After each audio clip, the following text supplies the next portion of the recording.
with our horizontal section. So we may not have materials for today's lab. It doesn't matter. We have lots of buffer time in the lab. When we get the horizontals back from Becca, you shall still have plenty of time. So that's kind of beneficial for us because we're a lecture behind, and so I could use this entire or most of this hour to work on the lecture, and then she's emailing Becca. We'll find out whether my horizontal sections are ready for you guys or not. She promised. She said they were. No word? No, I just Okay. So anyway, exam is on Monday. 30 points, 30 questions, multiple choice. I'll give you a sample after the lecture because the question is on the lecture, so there's no point giving it to you now. So I'm gonna try to make up the lecture. So today we're gonna do ventricles at least. And then functional distribution, I think is Friday. I think I can get through it in one day. If not, we can try to do a little bit of the functional distribution today to guarantee that I get through it on Friday. That way you have to complete everything going into Monday, okay? Yeah. I have a question about the last lecture. Yep. When you were talking about like how all the neglect is on the left side, All the what? like when you were talking about the different types of neglects and it was on the left side, Uh-huh. was that only talking about like when it was like the left parietal lobe was damaged, or were you talking about like in general, like? No, that's only for the parietal lobe and the neglect. So hemi-neglect, the contralateral neglect, however you want to use it, it only occurs when we have right parietal lobe damage and left-sided neglect. When we damage the left parietal lobe, we might have temporary neglect on the right side, but it usually resolves within hours or days. So it's never permanent. And so the question is, why is there such asymmetry between the two parietal lobes and that function of spatial dynamic awareness? Because the theory is that the left side and the right side parietal lobe are not even in their ability to regulate spatial information for you. Your awareness of where you are in the environment and where the environment is relative to everything you want to interact with it. Like where's the left side of the room and the right side of the room, and where am I in the room? Am I in the middle of the room, or I'm on the side, etc.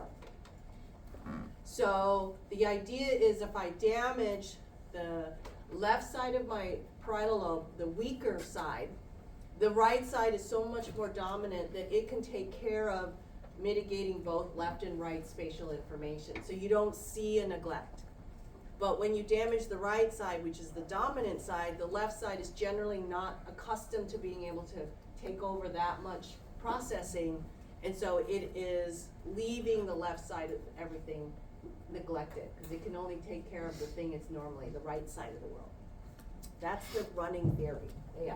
And you're saying the right parietal lobe is dominant. The right parietal lobe is dominant for spatial relationship. Now, when you ask yourself, which is my dominant brain, it's where language goes. Okay, so that is by definition, neurologically, where the dominant side of your brain is wherever your language is. Remember, what is the probability? You right-handers have 90% probability it's on the left side. You left-handers have 80-85% it's on the left side. Michael? So when you say that the right side is damaged to get that neglect, is it just the right side? Is there like an area that we should know, or is it just the right? Yeah, that's a great question. It's a more nebulous than to say where in the parietal lobe. Hemi-neglect has been shown to appear most probabilistically when you hit the right parietal lobe. But then it can be a little bit in the frontal lobe. It'll occur sometimes when you hit some of the temporal lobe. So it's a little more about the exact definition. So no, there's not a Brodmann's area that's specifically delineated for spatial orientation. The hottest or the most frequent area that's involved is the parietal lobe, but then we'll see studies and examples of patients where it's some of their frontal lobe is involved, some of their temporal lobe is involved, some of their, so then it becomes a little more like smeary about which area. Patrick? Is there no statistic, like significant statistical evidence that there are people with left brain dominant parietal lobes? Yeah, so that would be someone who has language on the right side, and then the idea is that their left side would be the dominant. So they go opposite. Usually, wherever language is, your spatial dominance is on the other side in general. I'm sure we'll find people. We look hard enough amongst our 7 billion, is that what we're up to? 7 billion on the planet. Someone will have some weird configuration. I'll show you some of that today. Odd configurations, okay?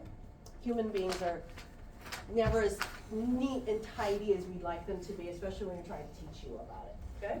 Any other questions? These are great. Aya. Okay, so just to confirm, when the parietal lobe is damaged, you get both like loss information and agnosia? You can have agnosia, and that agnosia can be of any variety that's running through the parietal lobe. So what's running through the parietal lobe? Visual information, sensory information, auditory information. So pretty much everybody goes through there, which is why we call the parietal the master of association cortices. Of all the cortexes that try to make a conglomerate of all these informational resources, it's the big one. So you can get an agnosia, you can get neglect, that could be separate from your agnosia. What else did I list? Is that what you got? Like the loss of coordination? Yeah, so coordination that comes with if you damage, what is the primary cortex that's in the parietal lobe? Sensory. So if I damage the sensory cortex, I may not lose 100% sense of touch. I get crude touch that's still remaining, but I can lose 100% proprioceptive information. So I don't get any information about where my body is in space. So that in order for me to know if my arms are raised, I actually have to look to see. So if I close my eyes, I would not have any sense of where my body is in space and what it's doing. And because of that, you would have a lot of difficulty like walking in a straight line, because you would have to look at every mechanic component that has to go into walking in a straight line.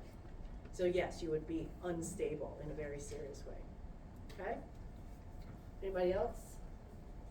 Yeah. Okay, when you said neglect is separate from agnosia, what is, like, how does that, 'cause So you can have like a visual agnosia, because visual information runs through the parietal lobe coming out of Brodmann's area 17, which is the primary visual cortex. And so what you would have vision, you could have 20/20 vision, but you would not be able to recognize things visually. What is this? Piece of paper. What is this? A pen. Even though you can see them, you can't identify them or interact with them in a visual sense. But maybe tactily, if you felt that pen, oh, I know that's a pen. But if I made you look at it, I don't know what that is, even though there's nothing wrong with your vision. Do we see the disconnect? Okay, so it's not a visual deficit, but it is a visual agnosia. So in terms of agnosia, we can have finger agnosia. I can't tell you the names of my fingers. I can have calculation agnosia, number agnosia, color agnosia, you name it, we have the agnosia. I mean, I can't tell you what color is. I can tell that the colors are different. I can tell the difference between blue and red, but I can't tell you the name. Right? You could show me, is this the same or different? Say, I get them all right, but I can't tell you that it's blue or it's red. Okay, so that's what I mean by agnosia. Right? Anyone else? Hey, yeah. No? so now you guys- JD. So can you go into like the differences between like neglect and like in the corpus callosum gut, like how like the vision processes work there? So that's not neglect, that is lack of communication. So your left brain and your right brain are essentially separate brains. You have two brains, and they work rather independently, but they are cooperative because of the corpus callosum. So you know that the left side of the world visually is sent to my right brain, and the right visual world is sent to my left brain.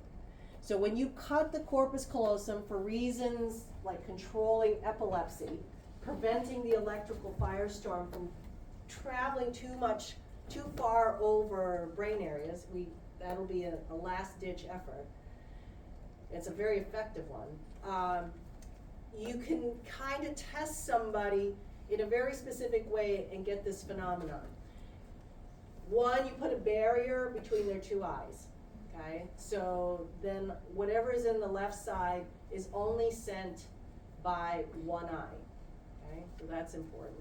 And then two, you give them a word, and it has to be a word, not an image. It doesn't work the other way. So with the word is sent to my right brain, and normally your right brain would take that word, and where does it want to send it to?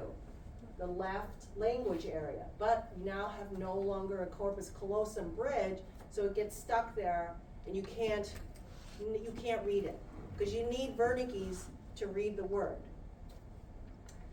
You can take that same idea, that test, you can show a ball or a pen or something small and show it to my right brain. And with the corpus callosotomy, they still can't name it, that's still Ventricles. But they can take and use their left hand and pick it out of a tray of different objects, and they'll pick the right object out. So that demonstrates to you that that information made it to the right brain. We just can't prove that we can access it through language, but we can prove it by demonstrating like a choice test, okay? All because we're not transferring information back and forth between right and left hemispheres. That make sense to you? Yeah, so you can still like see out of both visual fields then compared to neglect where like the left doesn't exist at all. Right, yes. That it's not neglect, it's just communicating it and sending information in a way that you can demonstrate it through language in this case. Yeah. So, when the corpus callosum is cut and the word is shown in the right visual field, they can still verbally say what it is, right? If the corpus callosum is cut, and oh yes, it's shown in the right visual field, it's already going to the left hemisphere. Yes. Yes, they can read it and they can tell you out loud what it is. So when it's shown on the right side, it doesn't do a pit stop with the right hemisphere. Nope. It just goes straight. That's right. Yep. And generally, all of us who have an intact corpus callosum, each eye is getting that information. So my left eye is getting the word and my right eye is getting the word, okay? And the right eye is not crossing. My left eye has to cross. Where does it cross? Where? I can't hear it, I have a cold. Optic chiasm, right. That's how we change or switch the direction. So the optic chiasm, only some information crosses to the other side and not to the other, okay? So therefore, stuff in my left visual field, picked up by my right eye, that information doesn't cross. Picked up by my left eye, has to cross and send it to my right side of the brain. So all that left visual field ends up in my right brain. Make sense? Okay, very good. Anybody else? Okay, we do, oh, Michael. It's like a different topic, but so for the test on Monday, which that includes this and today, and is that it? Today and Friday, Today and Friday. yep, everything. And then the stuff in lab or not quite? as No, much? nothing in the lab. What you learn in the lab stays in the lab and we test it in the lab, okay? In the same, what's only dealt with in the lecture, and today we're gonna call it a lecture, stays in the lecture exam. So you don't need to try to merge them together. Right now, they overlap, but later on, they'll start to really diverge. What happens in the lab, what happens in the lecture, okay? Anyone else? All right, so I'm gonna get to this lecture, and then you probably have more questions for me. We'll try not to fall down. All right, today we're gonna try to do ventricles and blood supply. We've kind of talked about in the lab, the idea that we were an embryonic tube.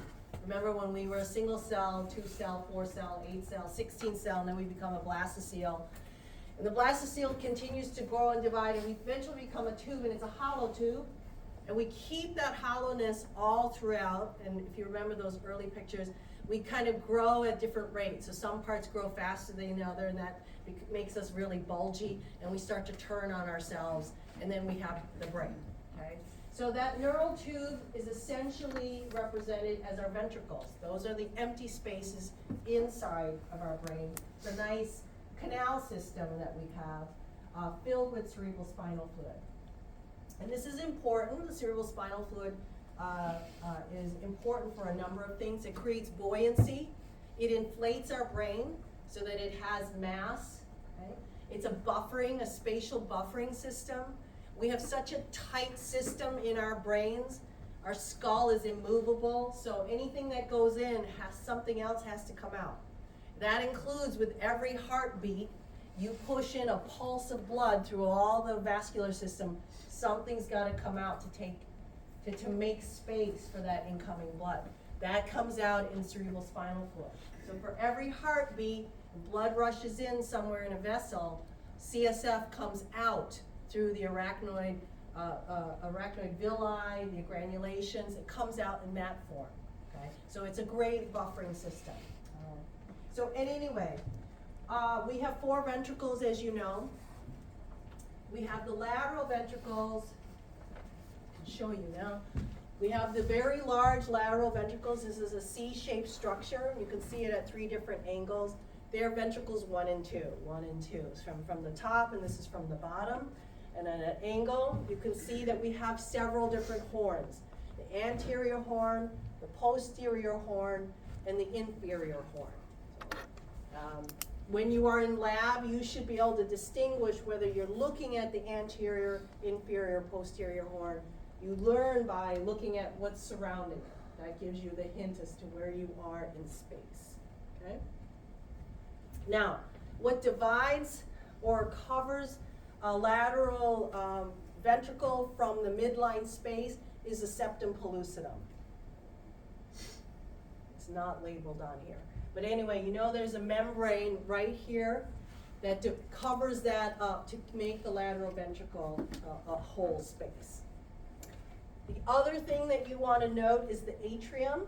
The atrium is the confluence or the integration of the posterior, anterior, inferior horn. That's where they all meet. It's a very large, open, triangular space. So it's called an atrium, or sometimes books will call it the trigone.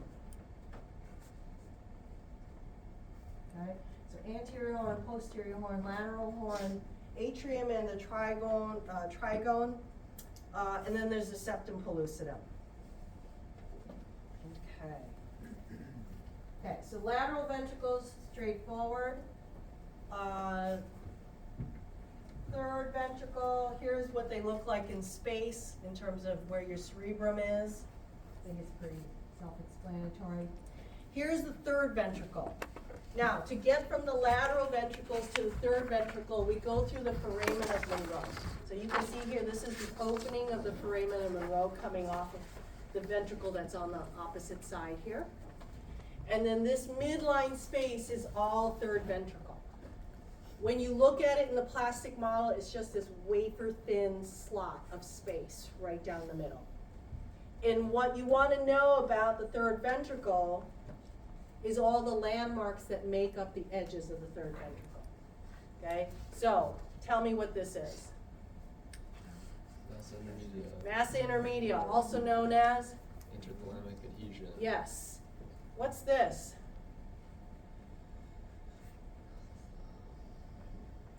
Nope. Anterior. Well, I heard it. Anterior commissure. Anterior commissure. So the anterior commissure is connected with the, what's this? Nope. It's sheet, lamina terminalis. So anterior commissure connects with the lamina terminalis, right? And then what would this thing be? That's right, the optic chiasm. So these 3 markers show you the front wall of the third ventricle. Anterior commissure, which is a commissural fiber, so it's coming out towards you, and we've just cut it in half.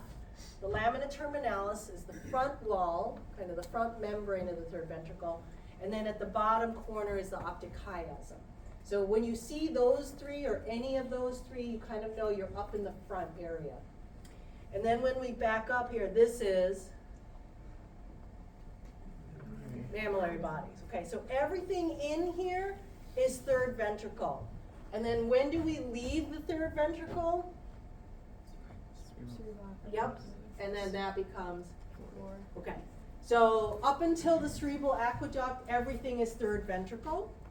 And so this massa intermedia, which connects the two thalami, is what gives the middle third ventricle kind of a donut shape when we fill it. So when we look at that plastic model, it has a little hole in it because that's crossing from left to right. It's a solid object. That make sense? Okay. All right. So you just need to, oh, and then there's these recesses. What's this recess? You got it. I'm old and deaf. What? I heard a little bit. Be confident. Supraoptic recess. What's this one? Infundibular recess. So they're just these little alleyways, but their shape tells you again where you are, and that's all we need them for. Okay, to identify location.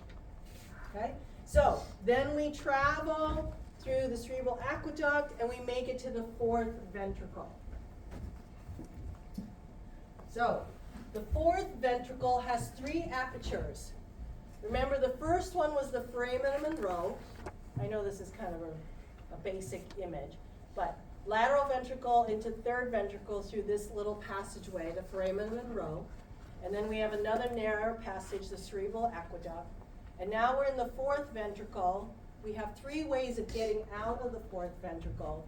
That is the median and lateral aperture, or more likely you'll come across the foramen of Magendie and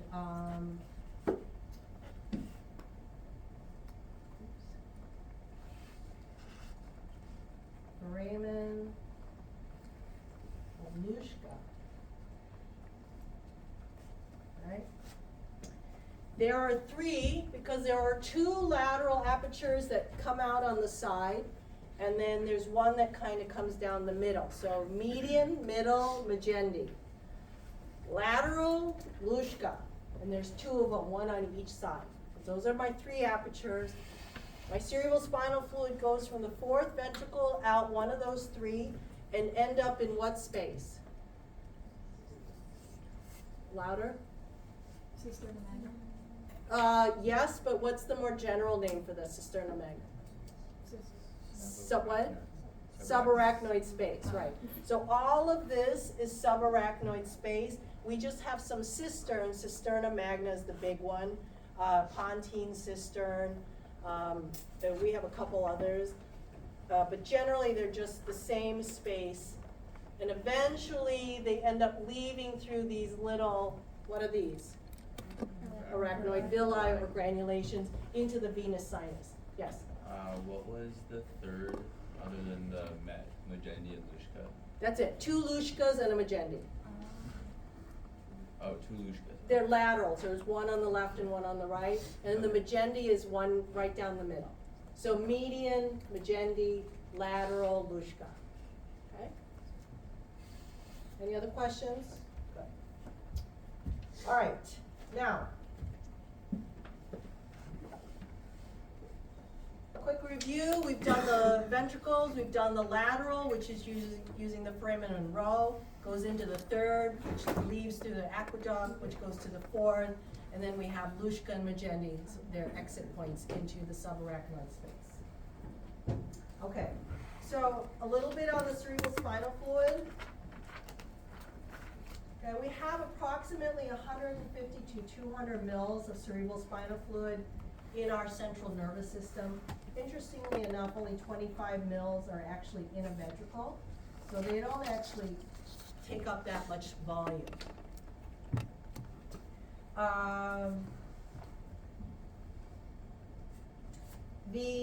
And I kind of already gave it away, it's cerebral spinal fluid is clear, it's colorless, it doesn't have a lot of proteins or anything in it. It's very similar to what plasma is made up of. And so it's there to buffer, it's there to inflate, so it has those specific functions. but cerebral spinal fluid is made from the choroid plexus. And in this diagram, the choroid plexus is shown in red. So you'll notice that there's choroid plexus in every ventricle. It's in 1 through 4. However, you don't see it in the anterior horn or the posterior horn. So you don't see it up front in the big area, and you don't see it in the back. But otherwise, you see this red in every other ventricle. Okay, so lateral ventricle, third ventricle, fourth ventricle, just not every horn of the lateral ventricle. Okay?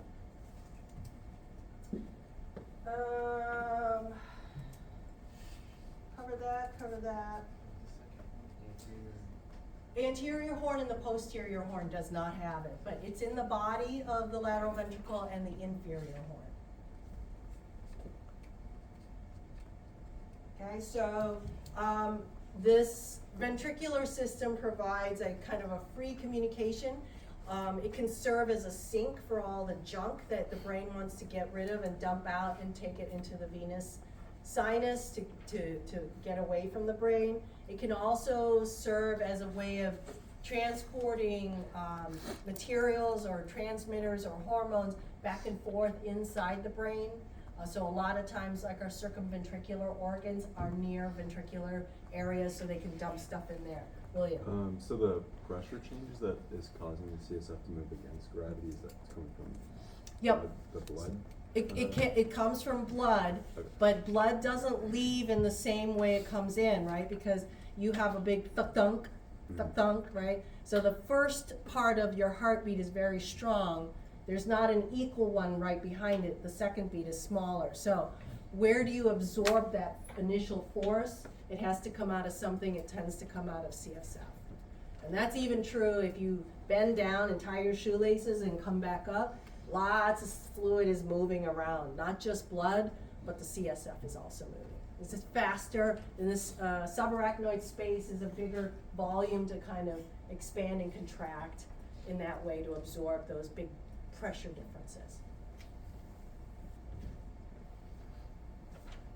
Okay, now, why we take so much time to talk about the ventricular anatomy is that we have to understand the pathology.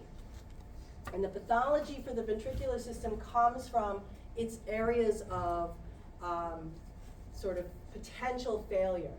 And the vulnerable sites are these little narrow passageways. Because if you have a tumor, let's say growing in your thalamus or hypothalamus, or your, the most common tumor is a pituitary tumor, you can obstruct one of these small narrow passageways. So remember, CSF is constantly being secreted from your choroid plexus. In fact, I think you have a full, complete turnover of fluid about 15 times a day. You have fresh new sets of brand new made CSF 15 times a day. So you have to not only make it, but you must have always an exit point. Now, if you obstruct, like the foramen Monroe, we know that the lateral ventricle has choroid plexus, so it'll continue to leak and seep out CSF.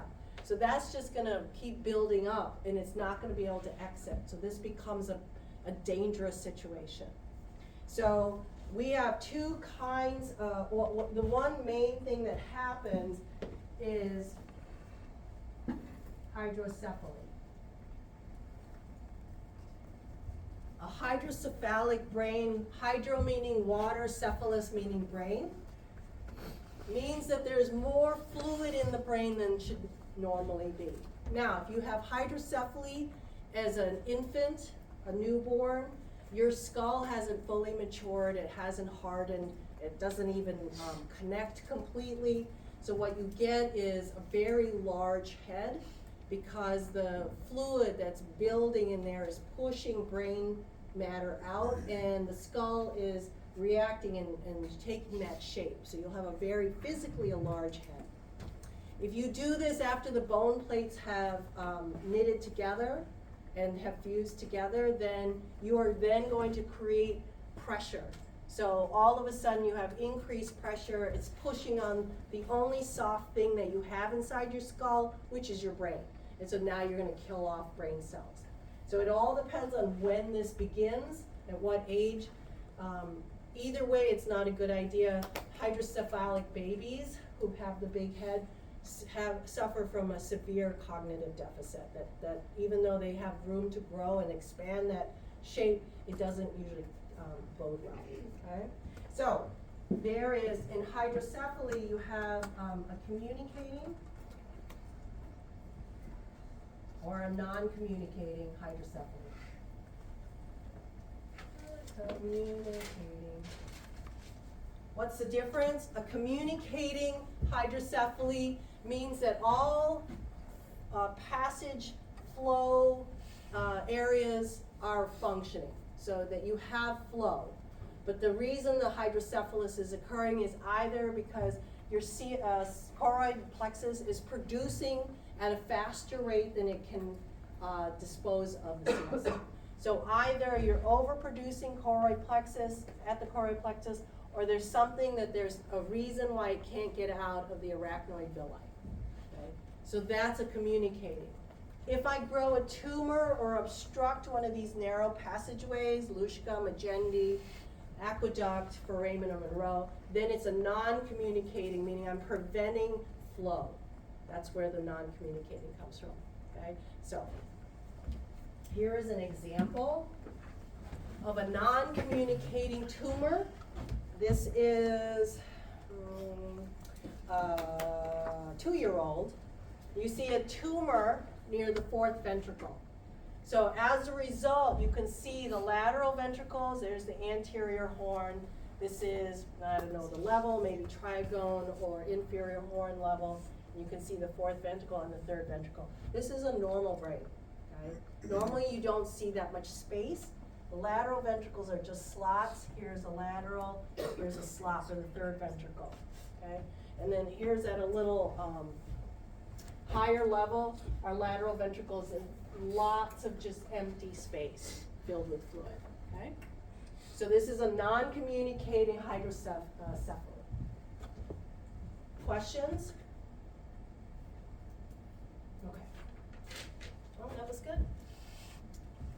Let's do that in record time. Okay, that means I feel like I can start the next one. Are we good with that?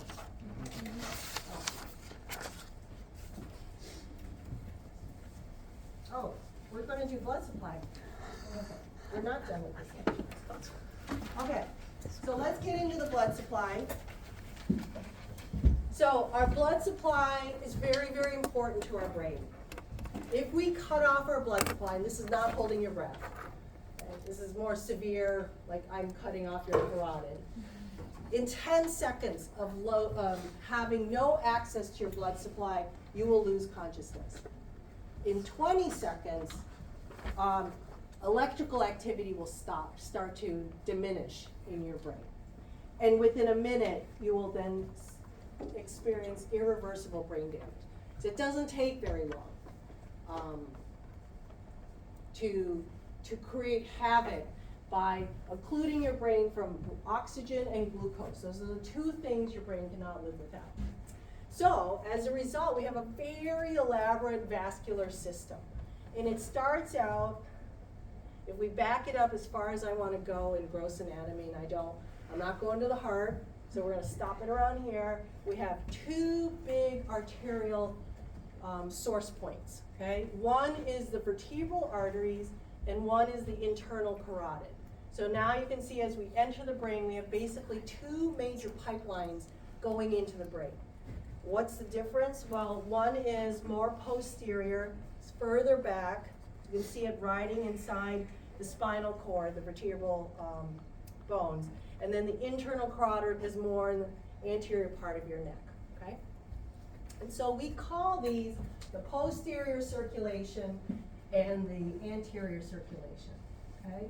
So the important part is the vertebral bodies, and pick one of these internal carotids. Because we do have an external carotid that goes into your face. Any questions so far? Okay. Now,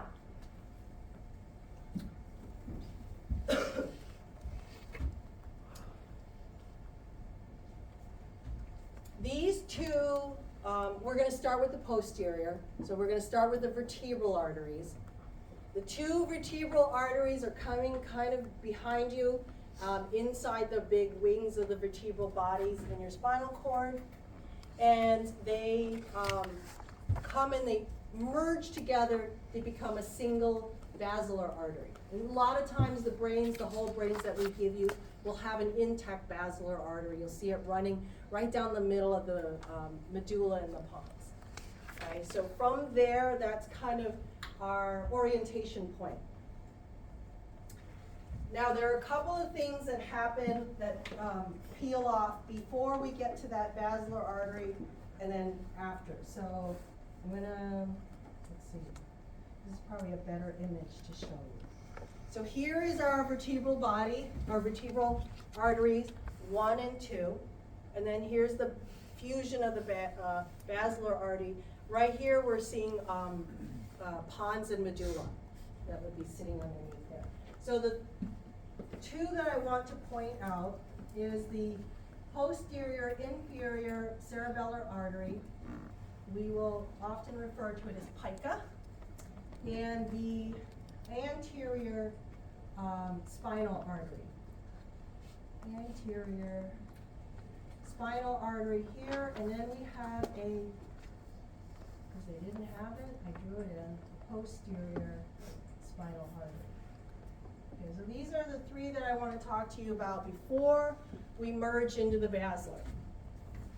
Okay, so pica, posterior inferior cerebellar artery. So if you think about the cerebellum and how we draw it, you think about it like, here's our brain, here's our brain, and then our cerebellum. So it is the posterior inferior, because we're going to have an anterior inferior. So we take the inferior, the bottom part of our cerebellum, and the one that's more posterior portion is covered by pica. Okay? In a second, I'll show you which covers the anterior bottom. And then we have two spinal arteries, anterior and posterior. The thing that you want to know about that is your spinal cord, being a cable, is fueled or perfused by these two arteries 2/3 and 1/3. Okay? So think of the posterior artery as in a clock, 10 o'clock to 2 o'clock. So that's 1/3. And then the anterior spinal artery is the front 2/3, from 2 o'clock back to 10 o'clock. Does that make sense? Who does not get that imagery? Okay, so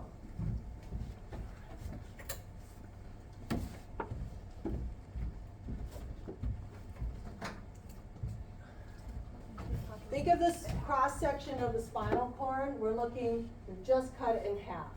This is my belly button, this is my back. Okay, back. So the posterior spinal artery will cover that 1/3 of that column, and the anterior spinal cord, spinal artery, will do the front 2/3.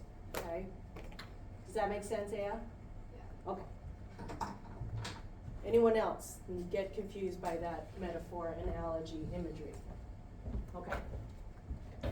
Okay, so this is important because throughout the length of our spinal cord, if we have an occlusion of these arteries, we could suffer spinal cord injury.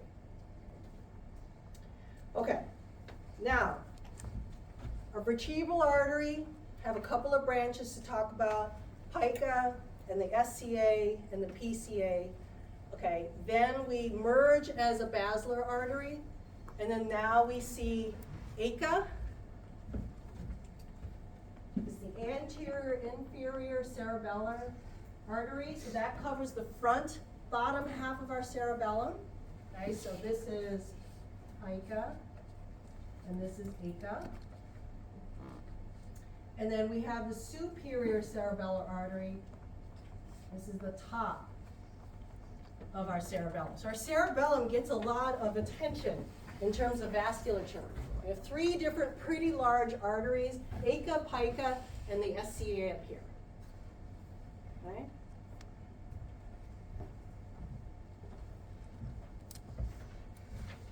which else do I wanna, oh, and then of course, this is our big one, the posterior cerebral artery. Okay, so remember when I'm saying cerebellar and cerebral. The posterior cerebral artery is a major, it's one of our three major cerebral arteries. It provides blood supply to the back half of your brain. So this includes areas, obviously the occipital is the main target, the occipital lobe, temporal lobe. And then it also will cover, you don't really have to memorize these small things, just to give you a sense right now that nothing is as clean as it says when I say it's occipital. It's not just occipital, but so the kind of the back region, okay? Any questions on this? Yeah. So the, supplies the back half of the cerebellum, but below it? Which one? Yep. So, yep. Pica, pica, inferior, posterior, ACA, anterior, inferior, and then we have a different artery, superior, cerebellar, takes the top. Okay? Anybody else? Okay. Okay, so that is the posterior circulatory system. Let's do the anterior. Oh, here's my little review. Internal carotids, vertebral arteries, our first division of anterior circulation, posterior circulation. And then within the posterior circulation, we have posterior spinal, anterior spinal, and pica. This is before the two vertebral arteries fuse to become the basilar. Then we have ACA, SCA, and the posterior cerebral arteries, the big guys, PCA, okay? Okay, the anterior circulation begins with the carotid, internal carotid. So they're right here, these two holes. Oh, I know, I realize not all of you can see me point. Maybe I'll just stay here. Here is the internal carotid. If you were to imagine where they are sticking out at you from the screen. They're pointing directly out at you, okay? So once the internal carotids come in, they immediately divide. And they divide into the middle cerebral artery, here, or they become the anterior cerebral artery. Oh. Sorry, it's the wrong language, but it's the right thing, okay? So those two pointing straight forward are the anterior cerebral artery, okay?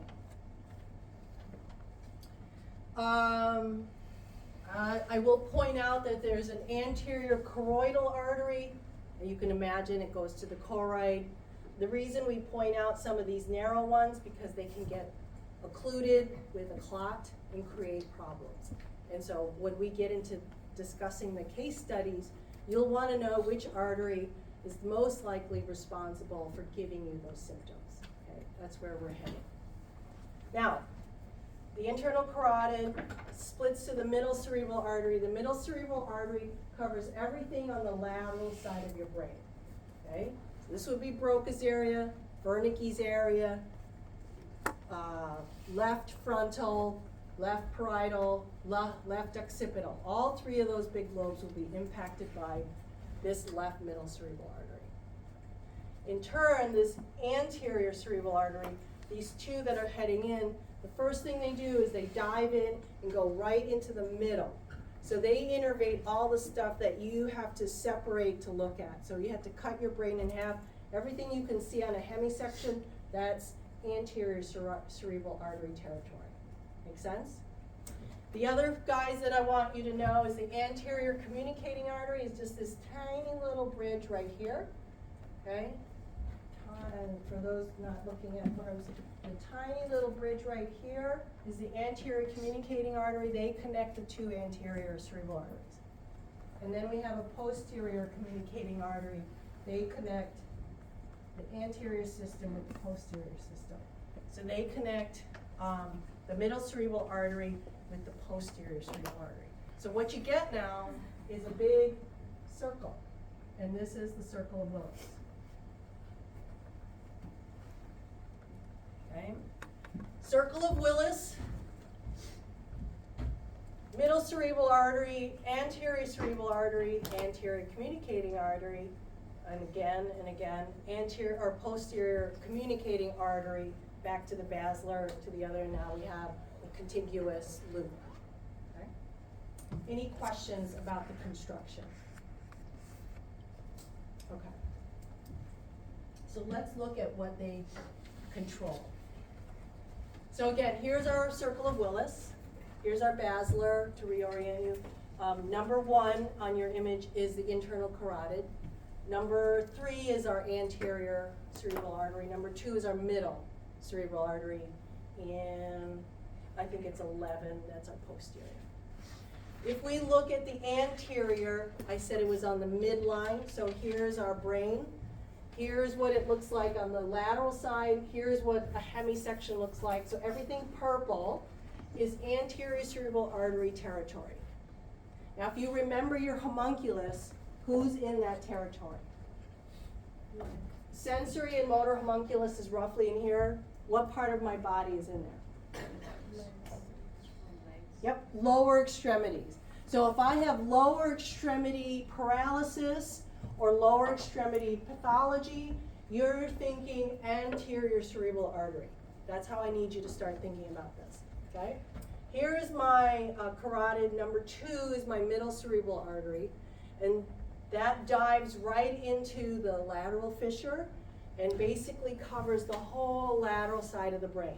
So you can see here, frontal lobe, parietal lobe, temporal lobe, all in that territory. Broca's area, if it was on the other side, Broca's area, Wernicke's area, motor and sensory, for what part of the body? Upper extremities and yeah, face, yep.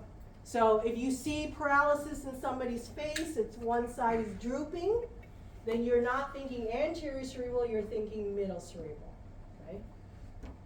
Finally, the posterior cerebral artery here, number 11, goes immediately backwards and covers the underside of the occipital lobe and temporal lobe. So you can kind of see them from the edge. There's a little bit on the edge here. So that would cover most of the occipital lobe. So you can get visual deficits with a PCA. You can get temporal lobe, internal temporal lobe stuff, okay? Does that make sense? So we need to now connect, you know, all this jargon of knowing the vessel names and applying them to a functional value, okay? Okay.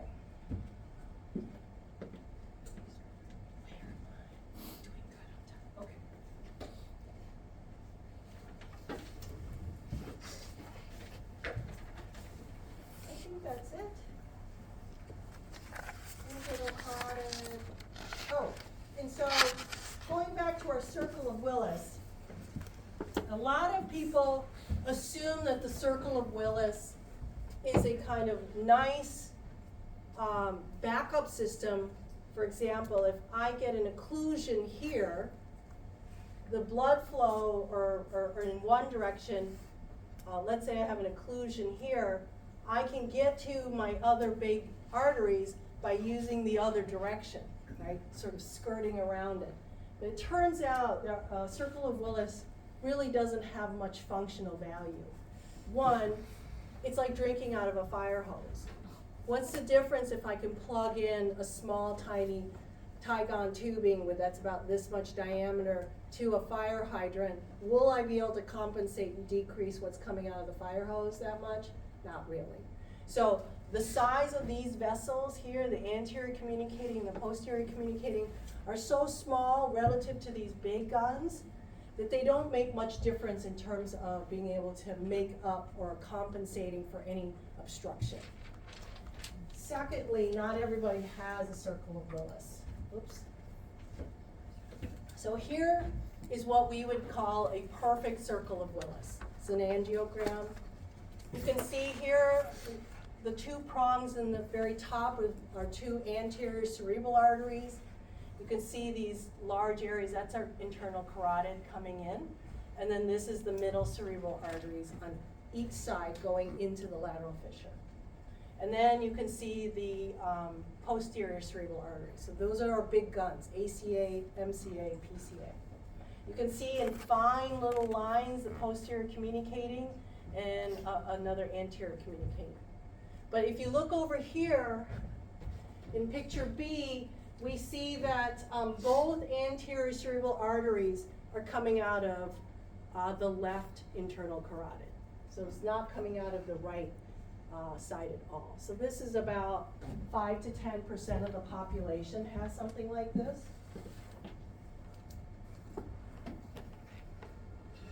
The second one, if we look at C, we can see here this posterior cerebral artery is coming off of one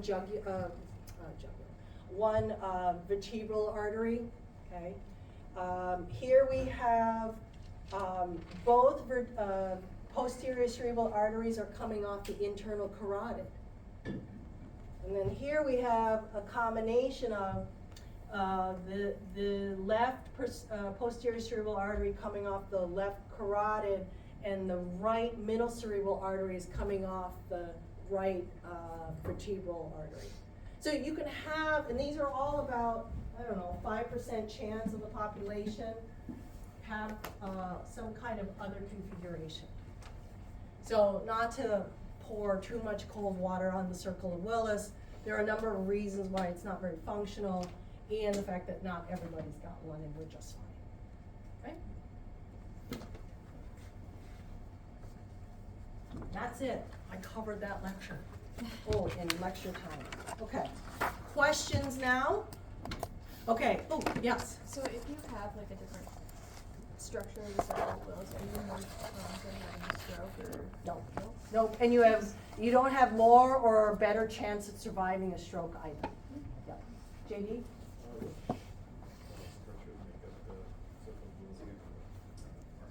So let's walk it through in a circle. Let's say we start with an internal carotid and we're going clockwise.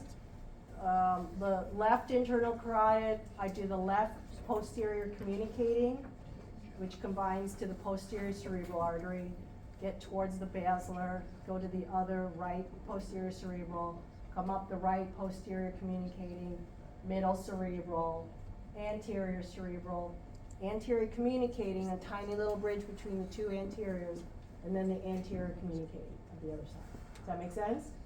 Okay. Anybody else? Okay. Then I will show you a sample question.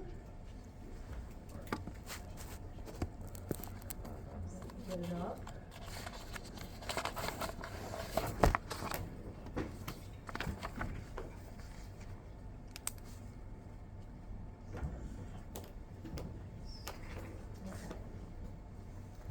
Okay. These are exam questions I have used in the past. Pineal gland, choroid plexus, and the posterior lobe of the pituitary all share what in common? What's the answer? B? D. D is in dog. Does anyone disagree with D? Very good. It is D. They're all circumventricular organs. I will not ask you to list all the circumventricular organs, but I did say you had to recognize them. Okay? What clinical symptoms would you expect from a blood clot midway along the right posterior communicating artery? I know you just learned this 5 seconds ago, but do your best.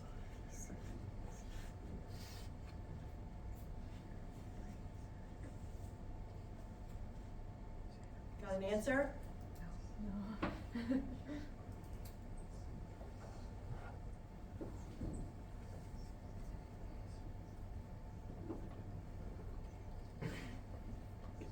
Someone jump on it. Liz. What? B as in boy. B as in boy. Damage to the optic tract, choroid plexus, and the cerebral peduncle. Right posterior communicating artery. You want to rechange that? Want to change that? Little or no effect? Little or no effect. I just got done telling you that the posterior communicating artery is pretty small in diameter and it's the major part of the circle of Willis. So it has very little impact on responding to a stroke or changes in blood pressure. It's that little Tygon tube and versus the fire hydrant analogy. Does that make sense? Okay. Okay.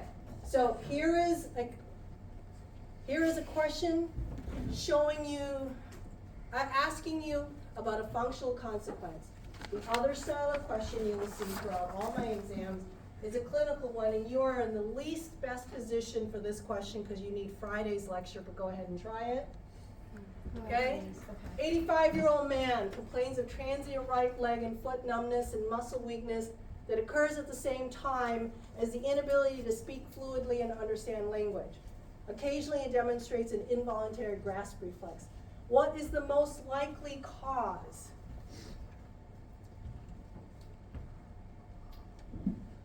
Anyone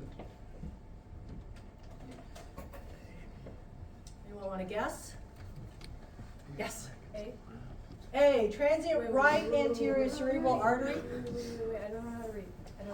Okay. Maybe, yeah. B. I B? think left ACA. Left ACA. How would you get his inability to speak fluently out of left ACA? That's a good point. Middle. It must be middle. Wait. Middle. Oh my god. Must be middle. Yeah. It's No muscle on that. weakness. That's true. So I will tell you, and I know Grace would confirm, you have to read my test questions slowly. Don't jump to conclusions, and then really think your way through the question. This is why 30 questions can take a long time. Okay? What do we have? We have right leg in front, right leg and foot numbness. And so let's take the question apart. It's not fair, you don't really have everything, but let's do it anyway. Where do you expect this to come from? Right leg and foot numbness. Left side. Which vessel? Left-sided vessel. The left what? Left-sided vessel, but Left side, but now which of my three major vessels do you think is related to right leg and foot numbness? ACA. Right, ACA. Okay, so let's set that aside. Okay, at the same time, he has this inability to speak fluently and understand language. I even wrote it for you, global aphasia. Which artery is most important for, or most likely to contribute to aphasia? middle. Middle. So how does the middle and the anterior back up? What's the step before the middle and anterior? Internal.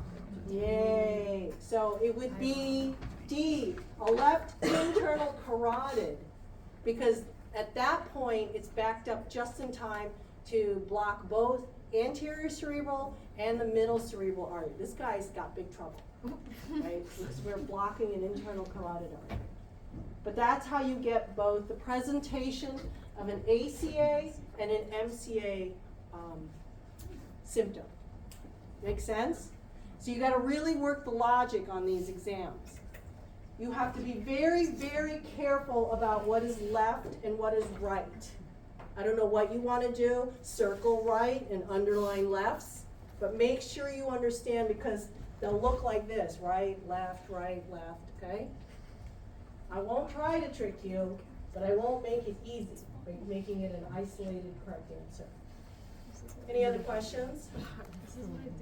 Okay, so we're gonna do more of this kind of thing on Friday. So we won't be learning anything really new, but you will be applying your vascular territory knowledge, and we'll be assigning more classic symptoms. Okay, so if you learn this really quick before Friday, you'll be in a really good spot. Okay, do we have word from Becca? Yeah, no, not yet. And I have to jump on my orientation thing. Do you want Sid to come down, or are you guys gonna do more lecture? No, we're done with lecture. I've covered everything. We can either go back to whole sections, we can do some other kind of Q&A, I will not abandon you if you do not want to go, but we are kind of stuck because Becca somehow has the other horizontal sections and we don't know where they are.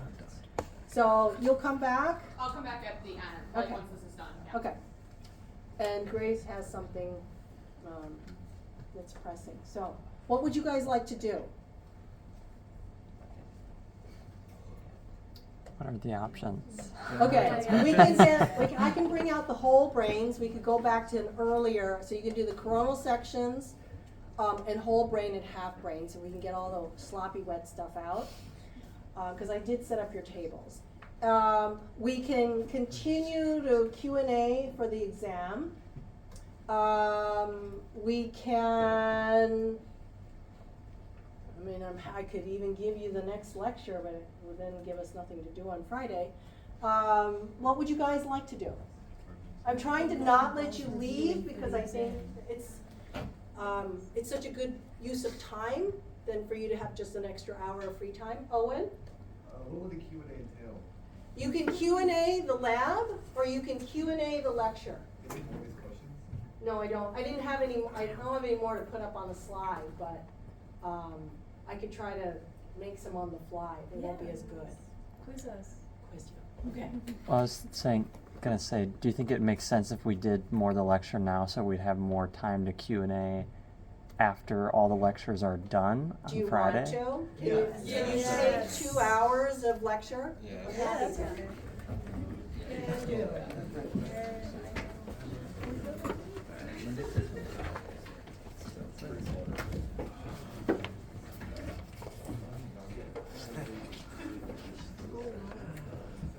What's next? Oh, functional deficits. Yeah. Got it. Functional distribution of things. Functional abilities. I don't know. Brain usage. Dysfunctional. Me. Abilities. FSNL. Lack of brain. Not error. Not working properly.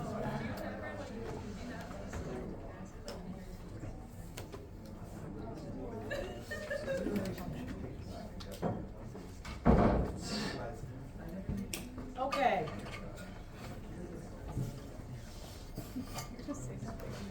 For the next lecture, which in most cases I can start with ventricles and blood supply, but I can't finish. I'm just gonna quick review. You probably don't, you do have this on your slide deck.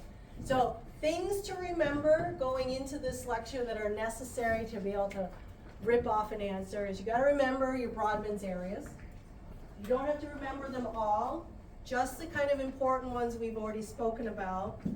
4 and 6, roughly where they are and where they're not. Okay. I know that you sometimes get into your head that the frontal lobe is all motor, but it's not. Remember, there's a lot of executive function up here. 3, 1, and 2, 17, 18, 19, 22, 41, 42, 44, 45. Those are our pretty big numbered Brodmann's areas. If you have those under your hat, you're done. We have a couple others, like Brodmann's 8 and 6, we talked about frontal eye fields, right?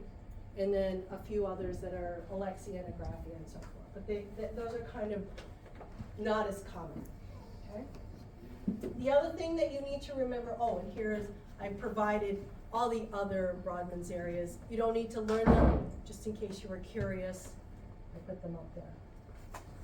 The other thing you really want to commit to memory is your homunculus, sensory and motor homunculus, and roughly where things are located. Now, you probably all have already figured out inside the longitudinal fissures, lower extremities, that's fine. But do kind of keep note as to which comes first. Arm, hand, face, okay? In that order, arm, hand, and face, okay? And then the last thing in order to get through this is to know your vascular system. You need to know the posterior circulating system and the anterior circulating system. If you can walk through it like we just did, we start with the vertebral, we have a couple of branches that cover two of them will cover the spinal cord, and then I have a pica, and then I go up and merge, become a basilar. If you can walk your way through it like that without notes, with someone else who's got the information, and you can do it by yourself, then you're done. It's really all you need to know is the order and location, okay? Okay. And then remember your circle of Willis, because that picks up the two other, the anterior communicating artery, which is right there between the two anterior, and this skinny little posterior communicating. So that rounds out your vascular system. Okay. So let's go from front to back. This is anterior cerebral artery territory. Okay, passes forward between the two hemispheres inside that longitudinal fissure, and then it sweeps backward over the corpus callosum. And there's two that I need you to memorize and learn: the callosal marginal and the pericallosal artery. Okay, so here's our anterior commissure, anterior cerebral artery, and the big bifurcation starts here, and you get a pericallosal, peri meaning a perimeter, so if that helps you remember. It's at the very perimeter of the corpus callosum, and then the callosal marginal is right above it, okay? So kind of memorize that picture: who's more anterior, who's more posterior, who's more ventral, who's more dorsal, okay?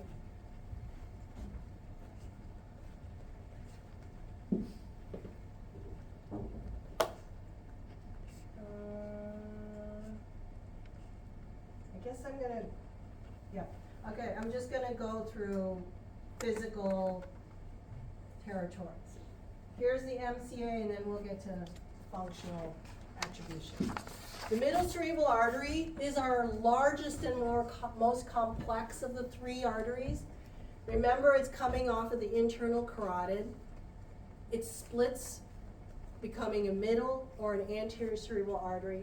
And as the middle cerebral artery, it starts to immediately tuck into that little crevice of the lateral fissure between the frontal lobe and the temporal lobe, where the uncus is.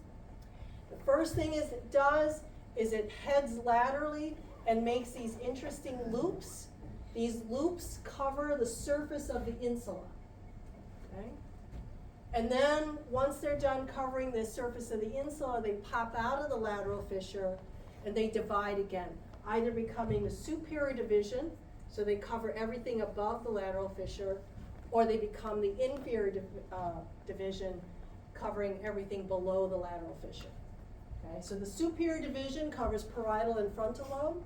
The inferior division covers this temporal lobe. And inside there are these loops that are covering the insula. Right? Now, the middle cerebral artery has another feature. So here's you can see here the anterior cerebral artery is here. The carotid would have been this big thing. Here's the middle cerebral artery. Here they're coming out, and you can see them making the loops over the insula. And then they split. Here's our superior division going this way, and our inferior division going that way. But before they get to all the loops and the dividing inferior superior, they have these lenticulostriate arteries. Okay? These lenticulostriate are these small little fingerling, small diameter vessels that reach up into areas like the internal capsule,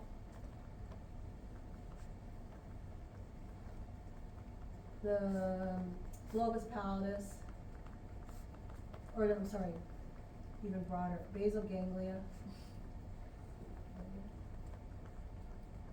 and the thalamus. Did I leave anybody out? Okay, and these are sites of a very frequent area that's involved with thrombolytic events. You'll see them in your own sections. Maybe the resin is a little difficult. We'll see if we can get some sliced sections that are not in the resin. You see these little tiny pockets, these little puncta. because the lenticular striae are such small diameter, it's very likely to get something stuck in there, and therefore you will have a tiny little lesion.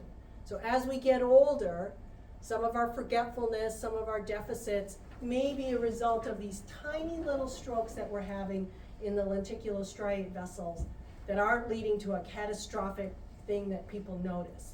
So they might be just small, tiny deficits, okay? So that's all middle cerebral artery territory. And then the PCA, posterior cerebral artery, comes off the vertebral artery and immediately sweeps around the brainstem, and it's covering this sort of posterior occipital area and all the area that's underneath. So again, if you look at the color diagram, everything in red in this diagram is posterior cerebral artery territory. Everything in yellow is the middle, and everything in blue is the anterior cerebral artery territory. Okay? Everyone get that generally? Not confusing? Kind of, yeah, Nathan? Is there a little gray area? You just mentioned for the thalamus, it getting it from the ACA. No, from the MCA. Okay, but then in like this photo it's highlighted, it's got a PCA kind of. Yeah, so there is overlap between the three major divisions.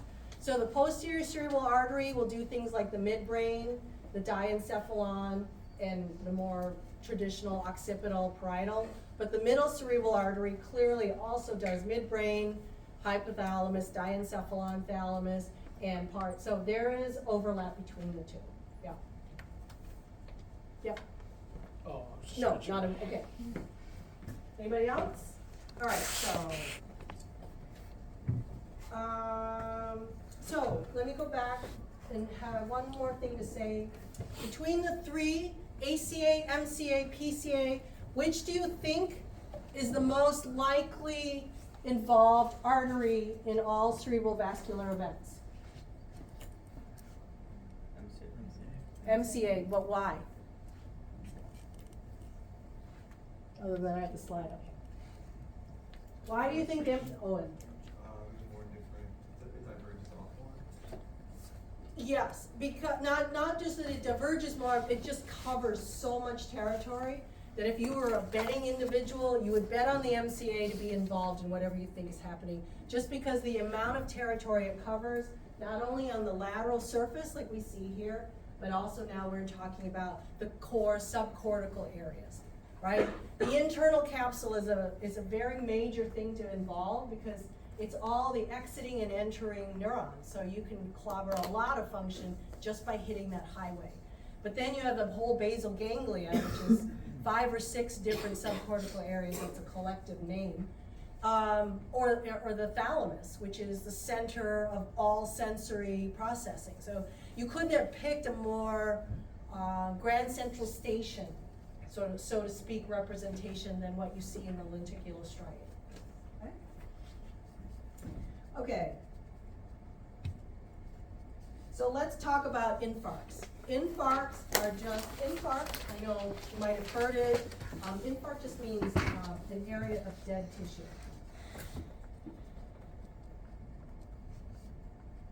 Okay, so if I have an infarct in these particular areas, what is my consequence? I'm double checking that I'm not skipping over something.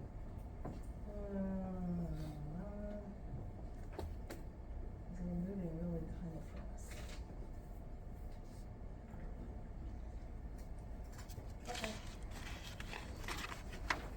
Okay. So here are some of the kind of standard generalizable syndromes that happen when we have infarcts involving our 3 major cerebral artery beds. The middle cerebral artery we'll talk about first because it's the largest and produces the most variety of symptoms.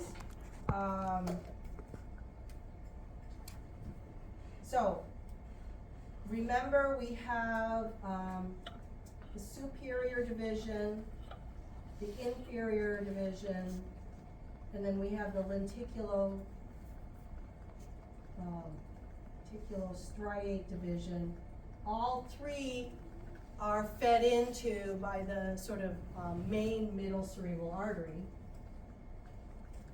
So we can have an infarct at the superior division and we clobber everything above the lateral sulcus, the lateral fissure.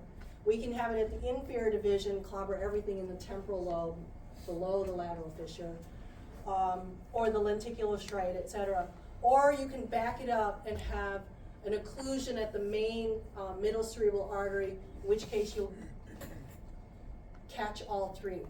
And then on our sample question, we even went one step before that, and we had an occlusion at the internal carotid, which not only affected the MCA, but now the ACA. Does that make sense? So we gotta keep thinking of this kind of flowing pattern.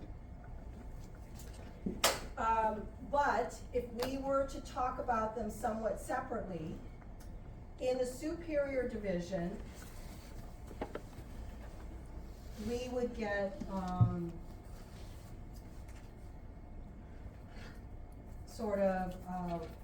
we would certainly get Broca's aphasia if we were in the left side. We would have the peri-Rolandic. I love using that. So the fissure of Rolando is the central sulcus. So peri around that central sulcus is sensory and motor, right? Precentral gyrus, postcentral gyrus. So we would get, with the superior division, we might see sensory deficits or motor deficits for the arm, hand, and face, right? So that would be peri-Rolandic sensory motor. It's an easier way of saying that. Peri-Rolandic or Broca's, okay? Or Brodmann's area 8, where we might have frontal eye field problems. In the inferior division, we would have the Ventricles aphasia.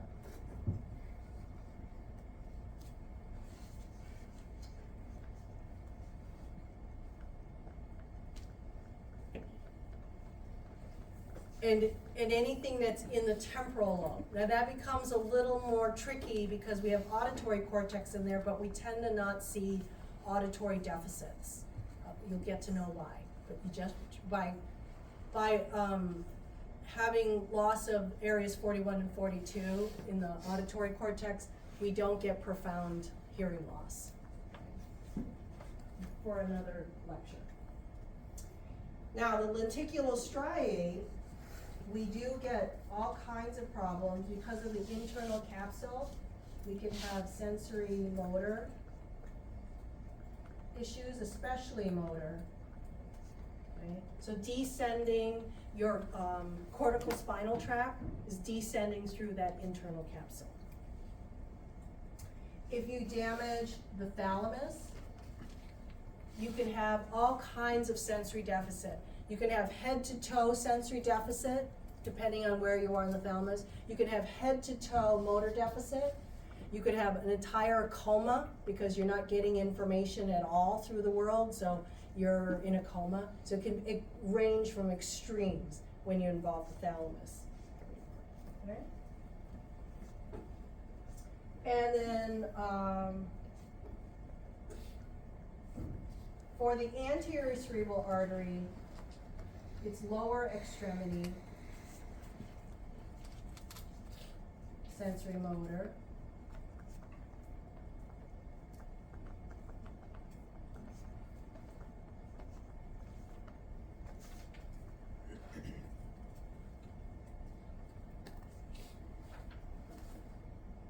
And let me finish, I'm sorry, I haven't quite finished the middle.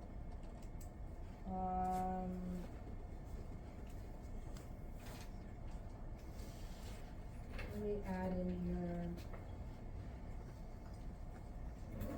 because we've got the parietal lobe, we can have the hemi-neglect, the contralateral neglect we talked about earlier. We have hemianopia. Because there's visual system running through the parietal lobe, hemianopia means I have loss of vision in half of my visual field. So if you do the idea of binoculars, like, you know, when cartoons are looking through binoculars, their vision is two circles. So imagine losing only the right side of both circles. So that's homonymous hemianopia. Each eye has lost the vision of, let's say, the right side in one eye and the right side for the other eye. So that's what homonymous hemianopia means. So you can have hemianopia. You can have the face, arm, sensory motor loss, or the face, arm, and a little bit of leg. Just a little bit, the upper parts of the leg. So it depends on the extent of the vascular damage. Okay? Okay. I mentioned before you can have gaze preference. That's if you pick up Brodmann's area 8 and 6, your eyes will kind of involuntarily stay to one direction. Usually it's always pointing towards the side with the lesion because Brodmann's area 8 and 6 are functionally driving your eyes in the opposite direction. So when they become offline, then your eyes are pushed from the other B8 and B8 and B6 without opposition. So then they're kind of stuck in one direction, okay?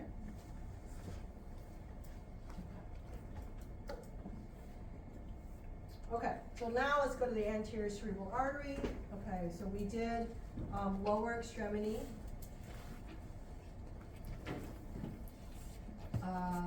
Sensory motor. But we also have some unusual effects because of the amount of frontal lobe that is covered with the ACA, and those are frontal release signs. So a frontal release sign is that we once had very primitive reflexes when we were infants. And the three that we use, and there's another one I'll add later, is, what's the front one? Oh yeah. Grasp, root, suck. Okay? Grasp, root, and suck. These are things infants do. You might have noticed if you have little babies around, nephews, nieces. If you put your hand or your finger inside their palm, what do? They've got a death grip. It's amazing that little thing has such a strong grip, right? That's a reflex. That is the grasp reflex. That is, back in the day, long before when we were primitives, it was important to survival that we could hang on to hair, objects without falling. So babies were, you know, you can think of primates. We had that ability. Root, if you touch a baby's face here, they will always move towards the sensation. So they're always looking for mom's nipple. So that sort of stimulation will cause their head to rotate towards that sensory input. And then of course suck, you know that if you put anything in a baby's mouth like a pacifier or a bottle, that they naturally have that kind of immediate muscle, fixed action potential, fixed motor potential, okay? So those are primitive reflexes that we all have in us but have been overridden by our grown-up cortex. Now, if our grown-up cortex goes offline, those reflexes come back. So they're not gone within us, they're just being overpowered by our adult cortex that makes those reflexes kind of no longer present. So one of the things is you are looking for in a brain damaged individual, are they exhibiting any of those primitive reflexes or those frontal release signs, okay? Okay, so frontal release signs, obviously impaired judgment. We can just go back to Phineas Gage, kind of get that sense of what that is. A flat affect. Affect is your emotional continence, your emotional expression. So you become very monotone, very neutral, neither negative nor positive. So you're very flat affect. Apraxia. I believe we demonstrated this. This is the ability to perform purposeful movement based on how an object works or how you would conduct yourself. So if I asked you to show me how a key works in a lock, you would show me, that's right, you would do this, right? So that is a very cognitively high level bit of brain function. And so if you have apraxia, you would not make the appropriate movements. Maybe you got the in and the out, but that's it, or you didn't know what to do with the key at all. Okay? Abulia. Abulia is the lack of motivation, lack of willpower. It's like, oh, I don't know. Do you want to do something? No. Do you want to go here? No. Like, can you imagine that time in your life where you're like, no, I don't want to get up, I'm too tired, I need to do that, but I don't want to get up and do that, or I can't even bother to scratch my nose, I'm just going to sit. That's what it feels like to have abulia. No motivation, no willpower. And then, incontinence can happen. Believe it or not, higher cortical areas have a role in controlling your bladder and your bowel. And the most colorful is the alien hand syndrome. So in this case, an individual's hand operates like it has a mind of its own. This is often used in a lot of interesting medical shows. I'm sure House has an episode on alien hand syndrome, if not several. But usually a hand is out of control to the point where the other hand has to come in and intervene. A lot of times the hand is stealing or taking things. You're needing the other hand to take and release the object. Sometimes the hand will come up and choke the individual who owns the hand. The other hand has to come off and rip the hand away. So there is a degree of autonomy that the brain instinctually has, and all of a sudden the control of that autonomy goes a little haywire. So there is the alien hand syndrome. True fact. Okay.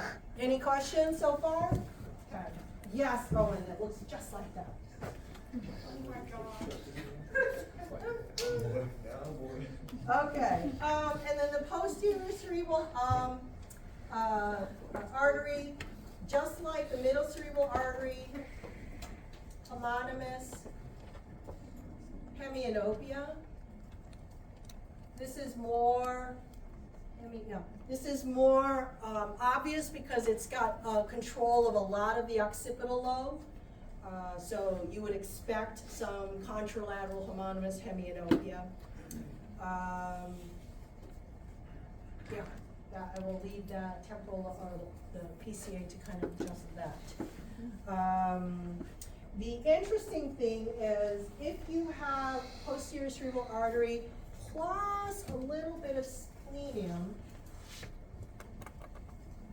So splenium is what part of what? Corpus callosum. So it's the back end of the corpus callosum. So if you have a PCA infarct and it's big enough to capture some of the splenium, you can have alexia without agraphia. What does that mean?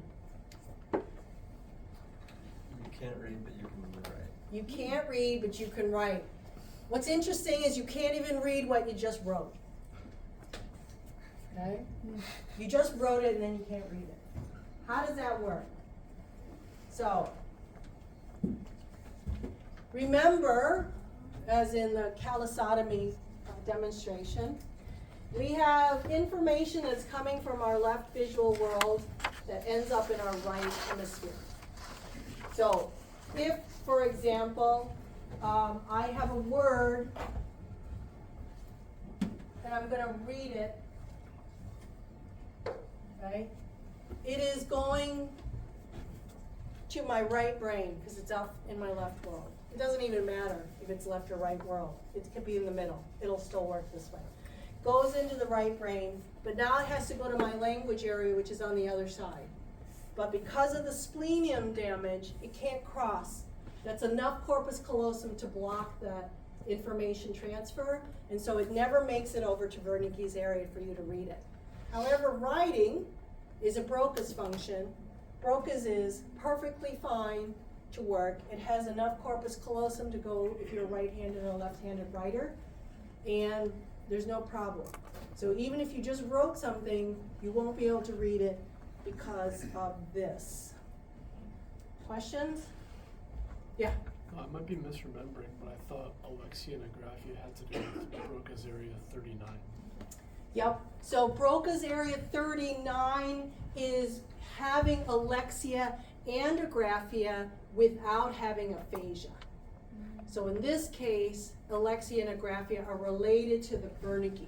So there is another area of being able to read and write, and that's slightly different than the actual language processing. So very good on your memory, but that's an association area.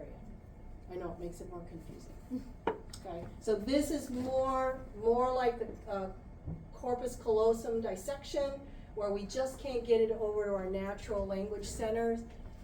The alexia and agraphia are all the other elements of reading and writing that is separate from language comprehension. It's amazing how we separate and segregate these things that we think are really the same thing. Okay. Any questions? I know there's an exam question on that side. Depends if you'll get it this year or not.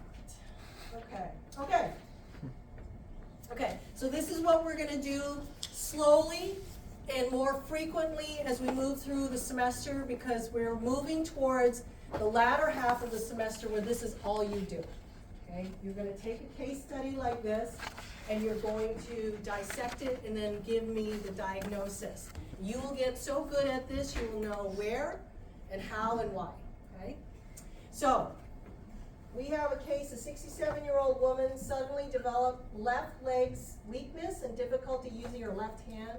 After finishing breakfast, she tried to stand up, found she could not support her weight. She fell against the door, scraping the left side, but managed to reach a phone and call for help. Now, these cases always follow a very similar pattern. We always start with mental status. This is part of the structure of the neural exam.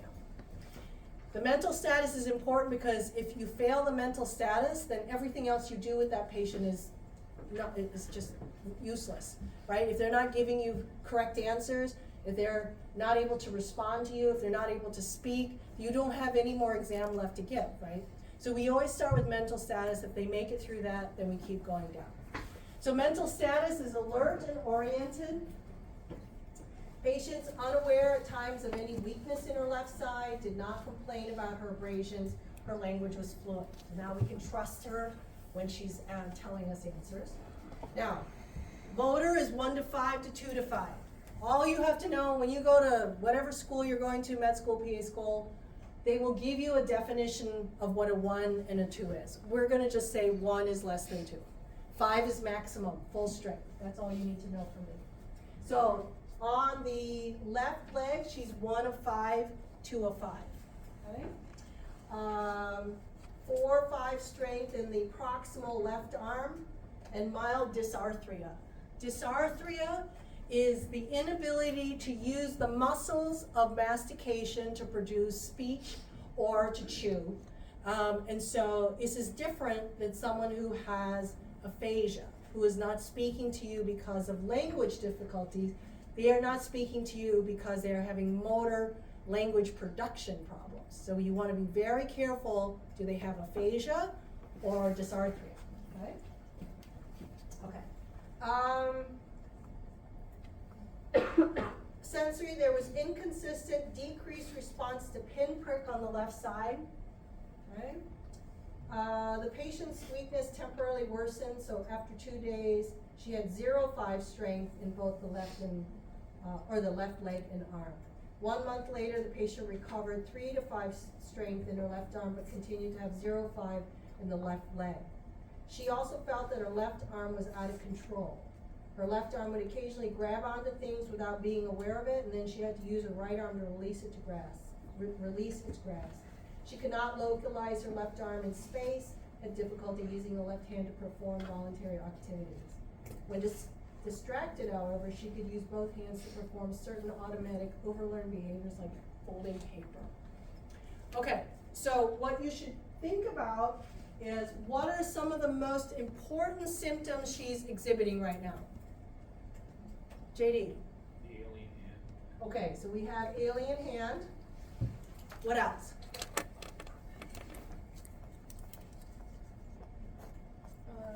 Lower extremity and upper extremity weakness on the left side, Okay, so we have lower extremity with more on the lower extremity. and a little on the upper extremity. Remind me your name. It's not coming to me. Emily, Emily. you can guess it. Every time I look at you, I come up with a different name, so I might as well just ask you. Who else had a symptom other than Emily? Felix. Everything on the left side. Okay, so everything is very left side. Okay, so what are we hazarding here? What territory do we look like we're in? Right side. Right side of what? ACS. Frontal lobe, like alien hand, be like the ACA, like. Does that pick up my right hand? Yeah, but what happens in this case? Okay, so we have this and this. With time, there's improvement in our upper extremity. Okay, so, and this is the problem with cases. They're never clean. These are real cases, so I could clean it up and take out the right hand and make it less confusing. But I won't. So, what we see here is mostly left or right? Right ACA pathology, right? Everything fits. That's what you're gonna have to go with. Where does most of the symptoms fit? And then you'll maybe have these scraps that don't fit in. How would you reconcile the fact that there is some weakness in the upper extremity? Radiating problems, like if it's a hemorrhagic stroke, there could be some blood going out that way. That's right. Also remember the ACA territory is not just on the inside, but it kind of seeps over to the top crest and comes down a little bit, maybe just enough to catch a little bit of the upper extremity there. So students have the most difficulty being inflexible with the definitions that they've learned. So like you've learned your definitions of what the ACA territory and the MCA territory are, but you gotta relax them just enough to not try to cram every symptom in to make sense. Because nature is different, everybody's brain is different, and maybe you're one where the internal carotid is connected to all your other vessels, right? You're one of those. And so you might see a patient who has an aberrant symptom here and there, but don't bet the farm on that one aberrant when 99 other pieces of evidence are showing you it's the right ACA. Does that make sense? Okay. All right, let's do another one. Oh, and here's the picture. Here's the outcome. You can see here the dark area is the area of damage. It lines up perfectly with our cartoon image of ACA territory. This is looking down at top of the brain. You can see the very sort of small wedge. And then this is from underneath, looking up from the bottom. You can also see that area showing necrotic tissue. Yeah. What would have caused the neglect-like symptoms that she had, where she didn't recognize that her hand was wrong, or she didn't recognize the scrapes on her left side? So it would have been, the scrapes are mostly in her lower extremities. So that, remember in the anterior section here, we have sensory and motor. So the sensory area that's for the lower extremities means she doesn't really feel them, she doesn't attend to them. So she might bump up against tables and scratch and have all these small shallow wounds she's not acknowledging because of the sensory cortex that belongs to the lower extremity is there. The alien hand syndrome is up in the frontal lobe and is very specific to the ACA. Okay. Any other good question? Anybody else? Okay. Let's do another one. Okay, 63-year-old woman went to the ophthalmologist, episodes of decreased vision in her right eye and headaches. 5 to 6 weeks earlier, she was having sudden blurry, wavy appearances in her vision. She believed this was mostly in her right eye, but she didn't really try looking at one eye at a time. Episodes would last 15 to 20 minutes, occurring 3 to 4 times a week, accompanied by really left orbital headache. She was able to recognize faces during the episode, but difficulty reading. She denied any other symptoms. 2 days prior, the episode began that resulted in persistent decreased vision in the right. Alert and oriented, and her speech is fluent. Her motor tests all showed normal tone and power throughout, strength throughout. And then in her sensory tests, her visual field testing revealed a right homonymous hemianopia. Her extraocular movements were intact, meaning her eyes moved in all directions, up and down, left to right. This is something you'll learn in the next block in terms of cranial nerves. Facial sensation was intact, and facial symmetry was intact, meaning the motor muscles were all intact. So what are we thinking here?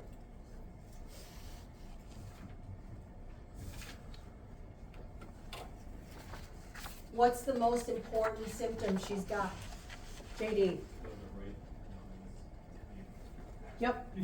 The right homonymous hemianopia, right? She's lost full field, everything right side, regardless of which eye she's looking out, it's the right side that's missing. So what do we think it is? Left what? Middle cerebral? Posterior cerebral. How many think it's middle cerebral? Let's go in. Posterior cerebral? Pretty much all the hands. It's most likely posterior. Now, Owen is not incorrect that a middle cerebral artery can also produce homonymous hemianopia. How can we rule that out right now? This is not how you're accustomed to thinking. Your name? Michael. Dang it, Michael. There's not a ton of other symptoms aside from the eye stuff. So that's the game we have to play in this deduction, is not only what symptoms are present, but what symptoms are missing.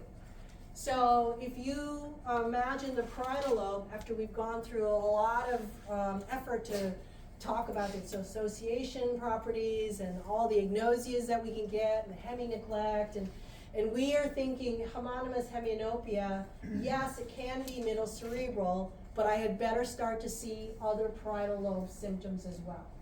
So Owen isn't wrong, he's just not as right as with a posterior cerebral artery, which is more cleanly, you can have just a homonymous hemianopia without a lot of anything else, and it will stick. Does that make sense?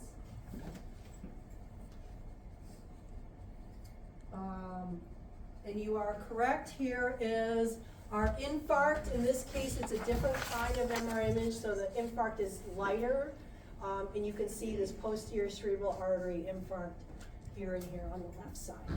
Remember, all imaging comes in the perspective of the patient. So I know they'll put left and right. It's not to your left and right, it's to the patient's left and right. JD? So, are infarcts in the posterior cerebral artery related to the hemianopia and, let's say, without agraphia? No, but those are the big main ones. We'll come up with more subtle ones later, but yeah. We're gonna start simple. Felix? If there were some motor symptoms, then we could maybe rule in MCA? Yeah, if we start to see motor and others, or agnosia, or anything that's related to the association properties, you know, maybe having some spatial difficulties, then yeah, we start to think outside of the posterior cerebral artery. Okay? All right, I think I have one more. Yeah. Okay. 64-year-old right-handed man with a history of schizophrenia starts suddenly talking nonsense and repeating himself over again. Patient had a history of chronic schizophrenia with occasional auditory hallucinations and paranoid delusions. He was treated with antipsychotic medications, and on the day of admission, he was last seen in his usual state of health at noon. His wife went out shopping, and when she returned, he was seated at the kitchen table saying meaningless syllables in irrelevant phrases over and over again. Would not respond to any of her questions. She also noticed that his right arm was hanging down at his side, and she called an ambulance. So, mental status, he's alert but mildly agitated. He was able to respond to questions by saying yep, or I don't know. Followed no commands, named no objects, and could not repeat. Occasionally asked what time is it, or repeated other irrelevant phonemes, which are just sounds or word sounds, such as Jillian or Lexi, multiple times. Did not follow written commands, mimic some gestures, but only when shown in the left visual field. He has slight increased tone in the right arm. He was able to hold his right arm over his head, but not as readily as the left. Sensory, the blink to threat was present only in the left eye. This is complex. Right now, don't worry about it. You need to know more cranial nerves to know why that's important. Extraocular movements are intact. Facial grimace, symmetrical, no dysarthria. Pinprick to all extremities was detected. Okay. What do you think of it?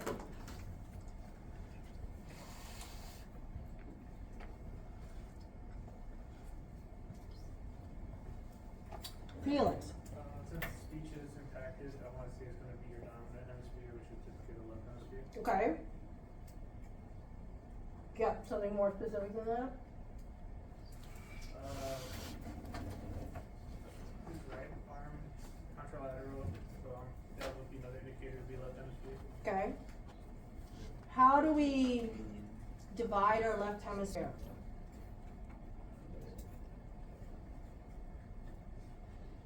JD?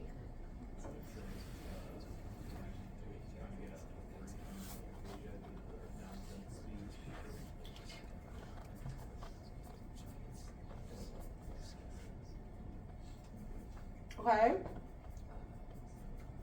Does someone want to elaborate? Does he, what kind of aphasia does he have? Jargon? What kind of, that's not wrong, but, what kind of aphasia does that belong to? Fluid, also known as Bernadette's, thank you. Little word there. You had a. Is it, cerebral or the inferior division? Okay. It could be the inferior division, certainly, because we have to cover Wernicke's. But what other things do we see here? What else, what other symptoms are Michael? The right arm makes it seem a little more of the superior division. Okay, so we have superior division elements because we have the right arm hanging down at his side, and we know the arm and our homunculus is in that superior division section, right, of the lateral. Patrick? Would it be like an infarct after the lenticular striate artery so that you got both superior and inferior? Mm-hmm. So is that your diagnosis? Theoretically.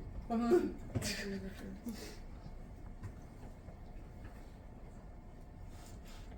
Yeah? Yeah. Okay. Owen? Would it just be the whole middle cerebral artery? It could be the whole middle cerebral artery. Why do we not want to think about the whole middle cerebral artery? What evidence refutes that? But I feel like how functioning he's not super functional, but how functioning he is, I feel like it'd be even less if he lost the whole middle. Okay. What about this one? Sense of pain, the pinprick was intact.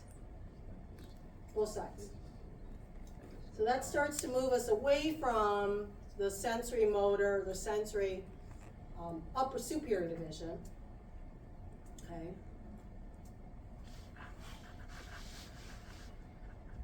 What else do you see here? This is the last one, it's a little tougher.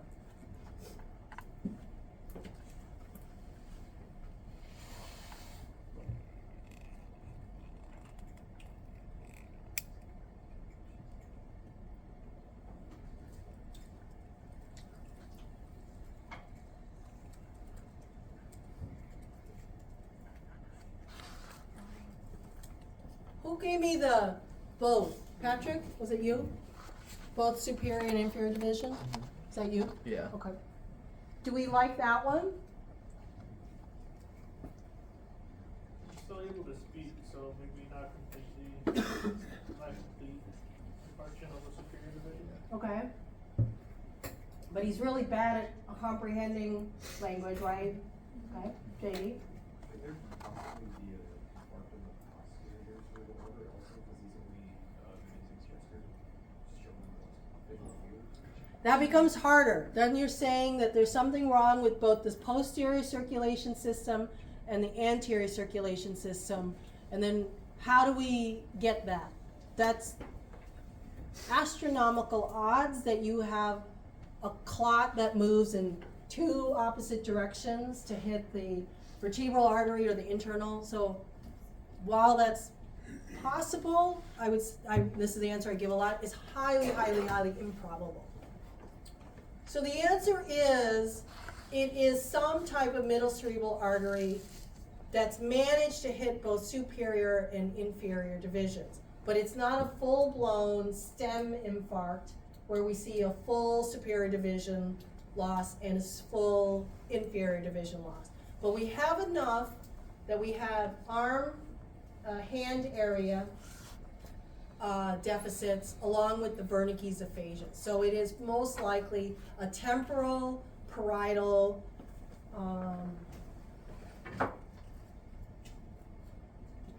so we're probably playing around in this area. Okay, so maybe some vessels that have split and covered both lobes, but they're not really coming off of the inferior superior division. So remember I said there's a lot of overlap. So it could be an inferior, primarily an inferior division or vascular bed, where some of it kind of comes up and covers a little bit of lower superior division. But what we're not seeing is the entire, this thing, to call it a stem, meaning it's really far back there, and really blocking off inferior and superior division. What it probably is an inferior branch that has some collaterals that touch some of the superior areas. Never gonna be clean. You've gotta relax your tendency to make a very right, correct answer and go with the best answer. When you become healthcare practitioners, you're faced with that every day. Every decision you make is the best guess, and it's the best fitting one, but not the most perfectly fitting one, okay? That's the nature of that career. Any questions? We have done it. So on Friday, I suggest you come with all your review questions, since we don't have anything to lecture, and prep for Monday's exam.